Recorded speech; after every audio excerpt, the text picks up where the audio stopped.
ഈശോ മിശിഹായ്ക്ക് സ്തുതിയായിരിക്കട്ടെ.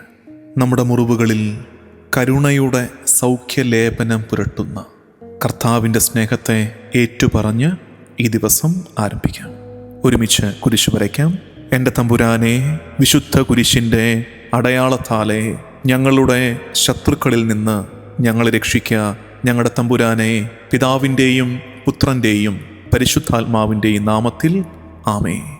വളർന്നപ്പോൾ പല വഴിയിൽ നടന്നു, കുരിശു വര ഞാൻ മറന്നുപോയി.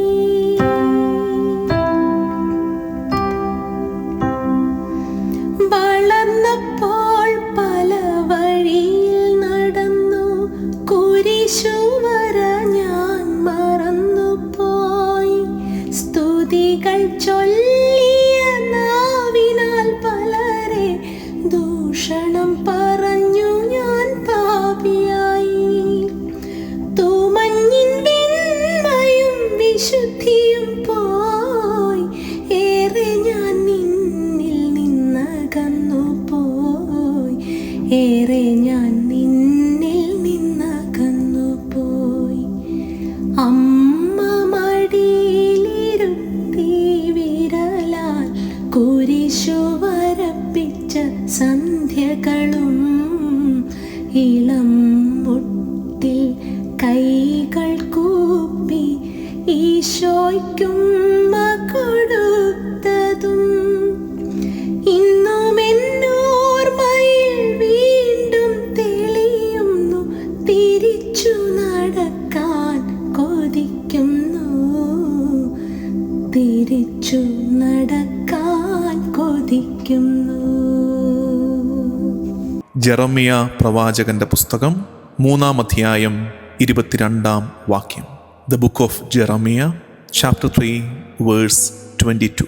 അവിശ്വസ്തരായ മക്കളെ, തിരിച്ചു വരുവിൻ, ഞാൻ നിങ്ങളുടെ അവിശ്വസ്തത പരിഹരിക്കാം. Return, O faithless children, I will heal your backslidings. തിരിച്ചുവരവിന് കർത്താവ് ക്ഷണിക്കുന്നു. ഒരു തിരിച്ചുപോക്ക് നമ്മളും ആഗ്രഹിക്കുന്നുണ്ട് എന്നതാണ് സത്യം. ഒരുപാട് നടന്നകന്നുവെന്ന് പല നേരത്തും നമുക്ക് തോന്നാറുണ്ട്. കർത്താവേ, നിന്റെ കരുണയുടെ കൈ തട്ടിമാറ്റി ഞാൻ ഓടി അകന്നിടത്ത് സന്തോഷമുണ്ടാകുമെന്നാണ് ഞാൻ വിചാരിച്ചത്.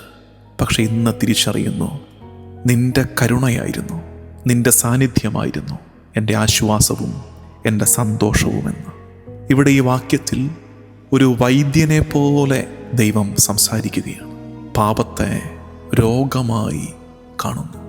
പാപം സ്വഭാവമായി മാറിയിട്ടില്ല എന്നത്, അല്ലെങ്കിൽ പാപത്തെ നമ്മുടെ സ്വഭാവമായി, നമ്മുടെ സ്വത്വമായി, ഐഡൻറ്റിറ്റിയായി കർത്താവ് കാണുന്നില്ല എന്നത് തന്നെ വലിയ ആശ്വാസമാണ്.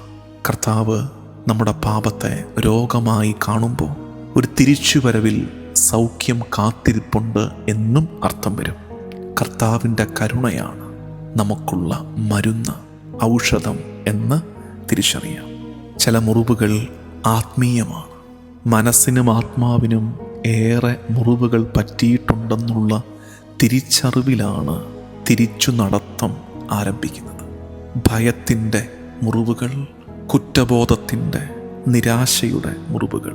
ഈ നോമ്പ് കാലം സൗഖ്യത്തിൻ്റെ കാലമാകട്ടെ. ഇത് കൃപയുടെ കാലമാകട്ടെ. ഇത് വിധിയുടെ കാലമല്ല, ഇത് കരുണയുടെ കാലമാണ്. സെയിൻറ്റ് ജോൺ ക്രിസോസ്റ്റം പറയുന്നൊരു വാക്കുണ്ട്: The wounds of the soul are healed by mercy. The wounds of the soul are healed by mercy. നമ്മുടെ ആത്മാവിന്, നമ്മുടെ മനസ്സിന് ഏറ്റ മുറിവുകളെ സുഖപ്പെടുത്താനുള്ള ഔഷധം കർത്താവിൻ്റെ കരുണയാണ്. മറ്റൊന്നിനും നമ്മുടെ ആത്മാവിനെ, നമ്മുടെ മനസ്സിനെ സുഖപ്പെടുത്താൻ കഴിയുമെന്ന് വിചാരിക്കരുത്. ആത്മാർത്ഥമായി കർത്താവിനോട് ഇന്ന് ആ പാടിയ പാട്ട് തന്നെ പ്രാർത്ഥനയായി നമുക്ക് ഏറ്റുപറയാം. കർത്താവേ, ഈശോയെ, നന്നായി തുടങ്ങിയതാണ് ഞങ്ങൾ. വിശുദ്ധിയുള്ള നന്മയുള്ളൊരു ബാല്യം ഞങ്ങൾക്കുമുണ്ടായിരുന്നു ഈശോ. പ്രാർത്ഥനകളേറെ ചൊല്ലിപ്പഠിപ്പിച്ചതാണ്, ഞങ്ങൾ ചൊല്ലിപ്പഠിച്ചതാണ്. തിരുമുമ്പാകെ മുട്ടുമ്മേൽ നിന്ന് കരങ്ങൾ കൂപ്പി പ്രാർത്ഥിച്ചൊരു നല്ല കാലമുണ്ടായിരുന്നു. ചില നേരത്ത് ഞങ്ങളുടെ തന്നെ ശാഠ്യങ്ങൾ, ഞങ്ങളുടെ തന്നെ തിരിച്ചു നടത്തം, ഞങ്ങളുടെ കലഹം, ഒടുക്കം നഷ്ടമായത് ഞങ്ങൾക്ക് തന്നെയാണെന്ന് ഞങ്ങൾ തിരിച്ചറിയുന്നു. ഈശോയെ, തിരിച്ചു നടക്കാൻ കൊതിക്കുന്നു. നിന്റെ കരുണയുടെ ചാരത്തേക്ക് ഈ നോമ്പുകാലത്ത് ഞങ്ങൾ തിരിച്ചു നടക്കട്ടെ. നിന്റെ സ്നേഹം വിട്ടകന്നു പോയ എല്ലാവരെയും ഞങ്ങൾ ഈ പ്രാർത്ഥനയിൽ ഓർക്കുന്നു. നിന്റെ കരുണയുടെ തണലിൽ നിന്ന് ഈ ലോകത്തിൻ്റെ വെയിലിലേക്ക് എന്തോ തേടി ഓടിയകന്നൊടുക്കം വാടി തളർന്നു പോകുന്ന ഞങ്ങളെയും ഞങ്ങളുടെ പ്രിയപ്പെട്ടവരെയും തിരുമുമ്പാകെ സമർപ്പിച്ച് ഞങ്ങൾ പ്രാർത്ഥിക്കുന്നു. തിരിച്ചു നടക്കാൻ കൊതിക്കുന്നു ഈശോയെ. നമ്മുടെ എല്ലാ നിയോഗങ്ങളെയും കർത്താവിന് സമർപ്പിച്ച് ദിവസത്തിൻ്റെ ആശീർവാദം നമുക്ക് സ്വീകരിക്കാം.